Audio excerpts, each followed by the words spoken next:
என்று அவர் சொன்னதும் காயத்ரி தேவி உட்பட அங்கிருந்த அனைவரும் மணப்பெண்ணான கார்த்திகாவுக்காக தான் என தவறாக புரிந்து கொண்டனர். சந்தோஷத்தில் கார்த்திகா துள்ளி குதித்தாள். சித்தார்த் நெஞ்சை நிமிர்த்தி கொண்டான். ஆனால் அந்த ஸ்பெஷல் பர்சன் யார் என்பது தீபக்கிற்கு மட்டுமே தெரியும். அவனை ஓரக்கண்ணால் ஒருமுறை பார்த்து கொண்ட சிதம்பரம், உங்களுக்கு பிடிக்கும்னு நான் நம்புறேன். எங்களோட பெரிய ஐயா சேதுபதி என்ன இந்த விசேஷத்துக்கு ஸ்பெஷலா அனுப்பியிருக்காரு என்று காயத்ரி தேவியிடம் சொன்னார். ராஜா சேதுபதியின் பெயரை கேட்டதும் காயத்ரி தேவி ஒரு நொடி திகைத்து போனார். அவருக்கு சேதுபதி ஃபேமிலியை பற்றி நன்றாக தெரிந்திருந்தது. கார்ப்பரேட் பிசினஸ் உலகத்தில் இருக்கும் எல்லோருக்கும் சிவகங்கை சேதுபதி என்ற பெயர் ரொம்பவே பரிச்சயமாக இருந்தது. சேதுபதி குடும்பம் காலம் காலமாக பல பிசினஸ் செய்து வந்தனர்.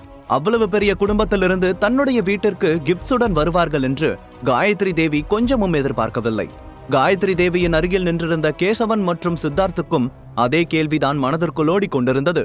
இன்னொரு புறம் ஷர்மிளாவுக்கு நடப்பதையெல்லாம் பார்த்து மனதிற்குள் பல கேள்விகள் ஓடிக்கொண்டிருந்தது. அப்போது கேசவன் மெதுவாக சிதம்பரத்தின் அருகில் வந்து நின்றார். உடனே அவரை பார்த்த காயத்ரி தேவி சிரித்துக் கொண்டே, மிஸ்டர் கேசவன், சேதுபதி குடும்பத்துக்கும் உங்களுக்கும் இவ்ளோ ஸ்ட்ராங்கான ரிலேஷன்ஷிப் இருக்குன்னு எனக்கு சொல்லவே இல்லையே. உண்மையிலேயே இது ரொம்ப சந்தோஷமான விஷயம் என்று சொன்னார். அவர் சொன்னதை கேட்டு கேசவனுக்கு அதிர்ச்சியாக இருந்தது. மெதுவாக திரும்பி சிதம்பரத்தை பார்த்தார். உண்மையில் அவருக்கும் சேதுபதி குடும்பத்திற்கும் எந்த சம்பந்தமும் இல்லை என்பது அவருக்கு நன்றாகவே தெரியும். ஆனால் காயத்ரி தேவியின் முன் தான் அவமானப்படுவதை அவர் விரும்பவில்லை. ஆனால் இந்த உண்மை சித்தார்த்துக்கு தெரியாது. அவன் தன்னுடைய அப்பாவின் அந்தஸ்தை பார்த்து கர்வமாக இருந்தான். உடனே அவன், பாட்டி, என் அப்பாவுக்கும் சேதுபதி ஃபேமிலிக்கும் ரொம்பவே கனெக்ஷன் இருக்கு. ஆனா இதை வெளியே சொன்னா அப்பாவை சிபாரிசு பண்ண சொல்லி நிறைய பேர் தொந்தரவு பண்ணுவாங்கன்னு தான் அப்பா அதை எக்ஸ்போஸ் பண்ணாம இருக்காரு என்று சொன்னான். அதை கேட்டதும் காயத்ரி தேவியின் கண்கள் இன்னமும் பிரகாசமடைந்தது.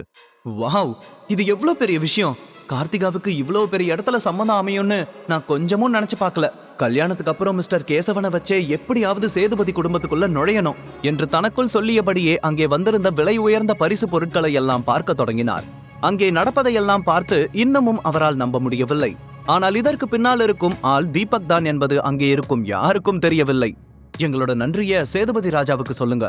விருந்தல நீங்க சாப்பிட்டுட்டு தான் போகணும். கேசவன், இவங்களை நல்லா கவனிச்சு அனுப்புங்க என்று காயத்ரி தேவி சிதம்பரத்திடம் வணக்கம் சொல்லி நகர்ந்தார். உடனே சித்தார்த்தின் பார்வை தீபக்கின் பக்கம் திரும்பியது.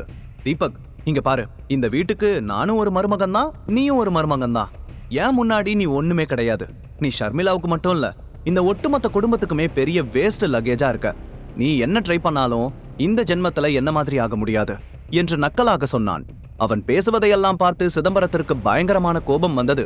இப்போதே அவனை ஏதாவது செய்ய வேண்டும் என்று தோன்றியது. ஆனால் தீபக் தூரத்திலிருந்து கண்களாலேயே சைகை செய்து சிதம்பரத்தையும் செக்யூரிட்டி கார்ட்ஸையும் கட்டுப்படுத்தினான். இன்னொரு புறம் சித்தார்த்தின் பதிலை கேட்டு அங்கே நின்றிருந்த எல்லோரும் சத்தமாக சிரிக்க ஆரம்பித்து விட்டார்கள்.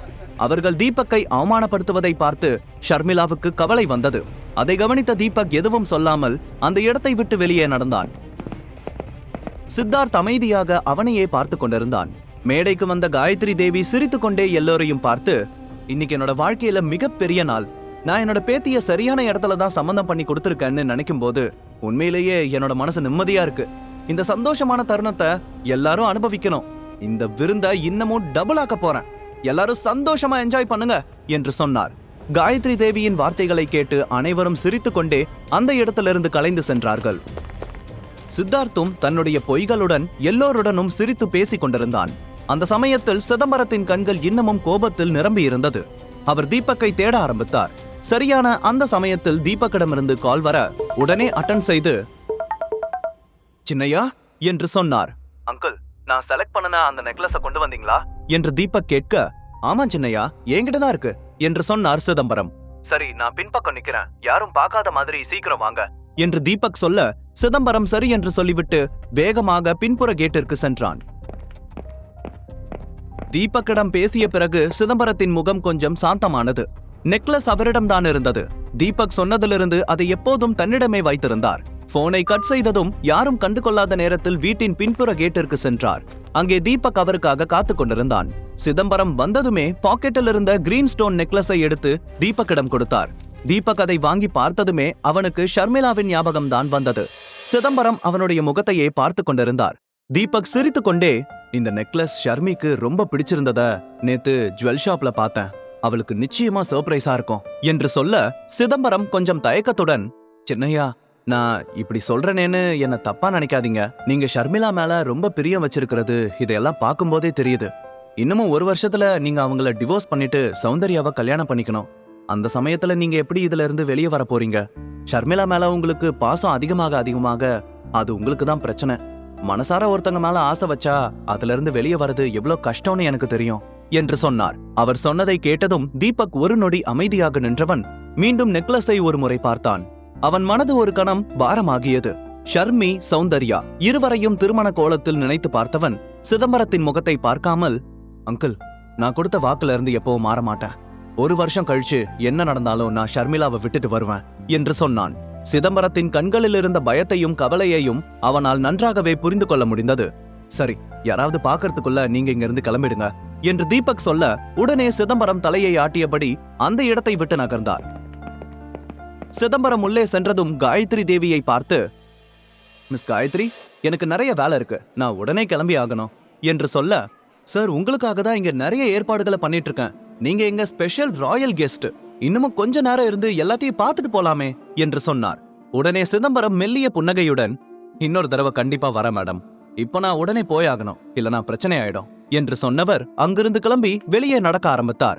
அவரின் அருகில் துப்பாக்கிகளுடன் செக்யூரிட்டி கார்ட்ஸ் சூழ்ந்திருந்தார்கள். அதே சமயம் வீட்டின் இன்னொரு மூலையில் ஷர்மிளா சோகமாக நின்றிருக்க தீபக் அவளிடம் வந்து கிரீன் ஸ்டோன் நெக்லஸை நீட்டி சந்தோஷத்துடன், ஷர்மி, இது உனக்காக என்று சொல்ல அந்த நகையை பார்த்த ஷர்மிளாவுக்கு ஆச்சரியமாகவும் அதிர்ச்சியாகவும் இருந்தது. ஆசையாக அந்த கிரீன் ஸ்டோனை விரல்களில் தடவி பார்த்தாள். தீபக், இது எப்படி உனக்கு கிடைச்சது என்று குழப்பத்துடன் கேட்டாள். நீ நகை கடையில இந்த நெக்லஸ் மேல ரொம்ப ஆசைப்பட்டன்னு எனக்கு தெரியும், அதனாலதான் உனக்காக இதை வாங்கின என்று சொன்னான் தீபக். ரியலி? ஆனா உனக்கு அவ்வளவு பணம் எங்க இருந்து கிடைச்சது என்று ஷர்மிளா கேட்க, அதை விடு, உனக்கு பிடிச்சிருக்குல்ல, போட்டுக்கோ என தீபக் சிரித்த முகத்துடன் சொல்லிக் கொண்டிருக்கும் போதே கார்த்திகாவின் அண்ணன் நவீன் அங்கே வந்தான். நவீனும் கார்த்திகாவை போலவே ஷர்மிளாவையும் அவளது குடும்பத்தையும் அடியோடு வெறுத்தான். கார்த்திகா சங்கர் கார் விஷயத்தில் தீபக்கால் அவமானப்படுத்தப்பட்டதை அறிந்தவன் பழி தீர்க்கும் உணர்வுடன் தீபக்கை தேடிக் கொண்டிருந்தான். இப்போது கண்ணில் பட்டதும் வெடுக்கென ஷர்மிளாவின் கையில் இருந்த நெக்லஸை பிடுங்கினான். நவீன், ஒழுங்கா அதை திருப்பி கொடுத்துரு என்று தீபக் கோபமாக அவனை பார்த்து கேட்க, இவ்ளோ காஸ்ட்லியான நெக்லஸ் உனக்கு எப்படி கிடைச்சது என்று நவீன் கேட்க, அதெல்லாம் உனக்கு தேவையில்லாத விஷயம், முதல்ல நெக்லஸ கொடு என்று தீபக் கோபமாக சொன்னான். அப்படின்னா நீ இதை திருடுனியா என்று நவீன் கேட்க ஷர்மிளாவின் கண்கள் கலங்க ஆரம்பித்தது. தீபக், உனக்கு இந்த நெக்லஸ் எங்க இருந்து கிடைச்சதுன்னு சொல்லு, நீ உண்மையிலேயே திருடுனியா? நீ இப்படி பண்ணுவன்னு நான் கொஞ்சம் கூட எதிர்பார்க்கல என்று சொல்லிக் கொண்டு அழுதாள். தீபக் அவளிடம் விளக்க முயற்சி செய்தும் அவள் அதை கேட்க விரும்பவில்லை. ஓ, இப்பதான் எனக்கு புரியுது, கார்த்திகாவுக்கு வந்த கிஃப்ட்ஸ்ல இருந்து நீ இதை திருடி இருக்க. இப்பவே இதை நான் எல்லார்கிட்டையும் சொல்றேன் பாரு என்று சொல்லிக்கொண்டு நவீன் வேகமாக அந்த இடத்தை விட்டு நகர்ந்தான். காயத்ரி தேவி அந்த சமயத்தில் சிதம்பரத்தை வழி அனுப்ப வெளியே சென்றிருந்தார். தீபக் நவீனை துரத்தி செல்வதா, ஷர்மிளாவுக்கு உண்மையை சொல்லி புரிய வைப்பதா என்ற குழப்பத்தில் நின்றிருந்தான். நவீன் என்ட்ரன்ஸுக்கு சென்ற சமயத்தில் சரியாக காயத்ரி தேவியும் அங்கே வர, பாட்டி, நீங்க வெளியே போன சமயத்துல அந்த தீபக் கார்த்திகாவோட கிஃப்ட்ஸ்ல கை வச்சிட்டான், இந்த காஸ்ட்லியான நகையை அவன் திருடிட்டான் என்று கத்தி சொன்னான். அவன் சொன்னதை கேட்டு எல்லோருக்கும் பயங்கர அதிர்ச்சியாக இருந்தது. எல்லோரும் ஒருவரை ஒருவர் பார்த்து கொண்டார்கள். நவீன் கையில் இருந்த நெக்லஸை பார்த்ததும் காயத்ரி தேவியின் கண்கள் கோபத்தில் சிவந்தது. அனைவரின் பார்வையும் தீபக்கின் மீதுதான் இருந்தது. ஷர்மிளாவுக்கு அந்த காட்சியை பார்த்து இதயம் படபடவென துடிக்க ஆரம்பித்து விட்டது. அங்கே என்ன நடக்கிறது என்றே அவளால் புரிந்து கொள்ள முடியவில்லை. நம்ம வீட்டு மருமகனை பாருங்க, பார்க்க அப்பாவி மாதிரி முகத்தை வச்சுக்கிட்டு என்ன வேலை பண்ணிருக்கான்னு. இந்த நெக்லஸ பத்தி அவனும் ஷர்மிளாவும் பேசிட்டு இருந்தத நான் என் காதால கேட்டேன். நான் போனதும் அங்கிருந்து தப்பிக்க பார்த்தான், அதுக்குள்ள நான் அவனை பிடிச்சிட்டேன் என்று நவீன் வேண்டுமென்றே சில விஷயங்களை சேர்த்து சொன்னான். அதை கேட்டதும் கார்த்திகா வேகமாக வந்து அந்த நெக்லஸை வாங்கி பார்த்தாள். உடனே ஆச்சரியத்துடன், பாட்டி, நம்ம மலர் ஜுவல்லர்ஸ்ல பார்த்தோமே, எனக்கு பிடிச்ச அதே நெக்லஸ் தான் இது. எனக்கு இந்த நெக்லஸ் ரொம்ப பிடிச்சிருக்குன்னு சேதுபதி ஃபேமிலிக்கு தெரிஞ்சிருக்கு, அதனாலதான் எனக்காக இதை கிஃப்ட் பண்ணி அனுப்பி வச்சிருக்காங்க. ஆனா இந்த தீபக் நமக்கே தெரியாம இதை திருட பார்த்திருக்கான். பாட்டி, உடனே போலீஸ்க்கு போன் பண்ணுங்க, இன்னைக்கு இவனை போலீஸ்ல ஹேண்ட் ஓவர் பண்ணி உள்ள தூக்கி போடணும் என்று கண்களை கசக்கி கொண்டே மொத்த வெஞ்சன்ஸையும் இறக்கினாள். கார்த்திகாவின் அழுகையை பார்த்து டென்ஷனான காயத்ரி தேவி கோபத்தில் தீபக் ஷர்மிளா முன்னால் வந்து நின்று, உனக்கு என்ன வேணும்? என்னோட குடும்பம் சந்தோஷமா இருக்கிறது உனக்கு பிடிக்கலையா என்று தீபக்கை பார்த்து கோபமாக கத்தினார். அந்த வார்த்தையை கேட்டு ஷர்மிளாவின் இதயம் நொறுங்கி போனது. உடனே அவள் தீபக்கை பார்த்து, தீபக், உண்மையை சொல்லு, இந்த நெக்லஸ் உனக்கு எப்படி கிடைச்சது என்று மெல்லிய தோணியில் கேட்டாள். உடனே தீபக் அவளை பார்த்து, நான் சொன்னா அதை நீ நம்புவியா என்று கேட்டான். ஷர்மிளா எந்த பதிலும் சொல்லாமல் அமைதியாக அவனையே பார்க்க, இந்த நெக்லஸ் உனக்கு பிடிக்கும்னு தெரிஞ்சதும் நான் தான் என் ஃப்ரெண்டு கிட்ட சொல்லி இதை வாங்க சொன்னேன். உனக்காக தான் நான் இதை வாங்கினேன் என்று சொன்னான் தீபக். அதை கேட்டதும் நவீன் சிரித்துக்கொண்டே, நீ சொல்றதெல்லாம் உன் பொண்டாட்டி வேணா நம்புவா, நாங்க நம்ப மாட்டோம். ஒருவேளை சோத்துக்கு கூட வழி இல்லாத உனக்கு உன் ஃப்ரெண்டு இவ்ளோ காஸ்ட்லியான நெக்லஸ வாங்கி கொடுத்தானா? கொஞ்சமாச்சும் நம்புற மாதிரி ஏதாவது போய் சொல்லு என்று சொன்னான். நான் போய் சொல்லல. இந்த நெக்லஸ் ஷர்மிளாவுக்காக வாங்கினது. அது மட்டும் இல்ல, சேதுபதி ஃபேமிலில இருந்து வந்த இவ்ளோ கிஃப்ட்ஸும் ஷர்மிளாவை தேடி தான் இந்த இடத்துக்கு வந்திருக்கு. ஷர்மிளா மட்டும் இங்க வராம இருந்திருந்தா இந்த கிஃப்ட்ஸ் எதுவும் இங்க வந்திருக்காது என்று உறுதியான குரலில் சொன்னான் தீபக். தீபக்கின் வார்த்தைகளை கேட்டு எல்லோரும் ஆச்சரியத்துடன் ஒருவரை ஒருவர் பார்த்து கொண்டார்கள். கேசவன் மற்றும் சித்தார்த்திற்கு அதை கேட்டு பயங்கர அதிர்ச்சியாக இருந்தது. கீதா, கணேஷ், காயத்ரி தேவி, கார்த்திகா எல்லோரும் அதிர்ச்சியில் சிலை போல் நின்றிருந்தார்கள். ஆனால் ஷர்மிளா மட்டும் இன்னமும் தீபக்கை நம்பாமல் நின்றிருந்தாள். அது அவனுக்கும் தெரிந்திருந்தது. அங்கே இருந்த சூழ்நிலையை பார்த்து சிதம்பரத்தை திரும்ப வருமாறு கால் செய்தான். தீபக் சொன்னதை கேட்ட ஷர்மிளா கோபத்தில், போதும் தீபக், இன்னமும் எத்தனை பொய் சொல்லுவ? உன்னால நம்மளோட குடும்பம் எவ்வளவு அவமானப்படுதுன்னு நீ பாக்கலையா? நான் இனிமே உங்ககிட்ட இருந்து எதையும் கேட்க விரும்பல, எதையும் எதிர்பார்க்கவும் இல்ல. நீ உடனே பாட்டிக்கிட்ட மன்னிப்பு கேளு, நாம கிளம்பலாம் என்று சொன்னாள். ஷர்மி, நான் உண்மையதான் சொல்றேன். இந்த நெக்லஸ நான் திருடல. உனக்கு இதுல நம்பிக்கை இல்லனா நீயே போலீஸ்க்கு போன் பண்ணு என்று சொன்னான் தீபக்.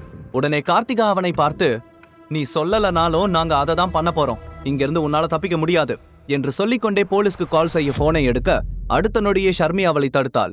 ஒரு நிமிஷம் வெயிட் பண்ணு கார்த்திகா, நெக்லஸ திருடினது தீபக் தான் இன்னமும் ப்ரூவ் ஆகல என்று ஷர்மிளா சொல்ல, அதை ப்ரூவ் பண்ணதானே போலீஸ்க்கு போன் பண்ண போறோம். உன் புருஷன் தான் திருடி இருப்பான்னு இங்க இருக்கிற எல்லாருக்குமே தெரியும் என்று கோபமாக சொல்லிக்கொண்டே போலீஸுக்கும் டயல் செய்ய, அதே சமயத்தில் வெளியில் சென்ற சிதம்பரம் மீண்டும் அங்கே வருவதை எல்லோரும் பார்த்தார்கள். அதை பார்த்து அதிர்ச்சியான காயத்ரி தேவி, இங்க என்னதான் நடக்குது என்று குழப்பத்துடன் தனக்குள் சொல்லிக் கொண்டவர் நேராக வந்த சிதம்பரத்திடம் ஏதோ பேச வர, சிதம்பரம் அவரை கண்டு கொள்ளாமல் தன்னுடைய செக்யூரிட்டி கார்ட்ஸை பார்த்து கையசைத்து, இங்க இருக்கிற எல்லாத்தையும் எடுங்க, நாம கொண்டு வந்த ஒரு பொருள் கூட இங்க இருக்கக்கூடாது என்று கோபமாக சொன்னார். அதை பார்த்து காயத்ரி தேவி அதிர்ச்சியுடன், சார் என்னாச்சு, திடீர்னு ஏன் இப்படிலாம் என்று சொல்லி முடிக்கும் முன்பே குறுக்கிட்ட சிதம்பரம், நான் யார்கிட்டவும் பேச விரும்பல. முழு கதையையும் கேட்டு மகிழ பாக்கெட் FM ஆப்பை டவுன்லோட் செய்யுங்கள். லிங்க் டிஸ்கிரிப்ஷனில் கொடுக்கப்பட்டுள்ளது.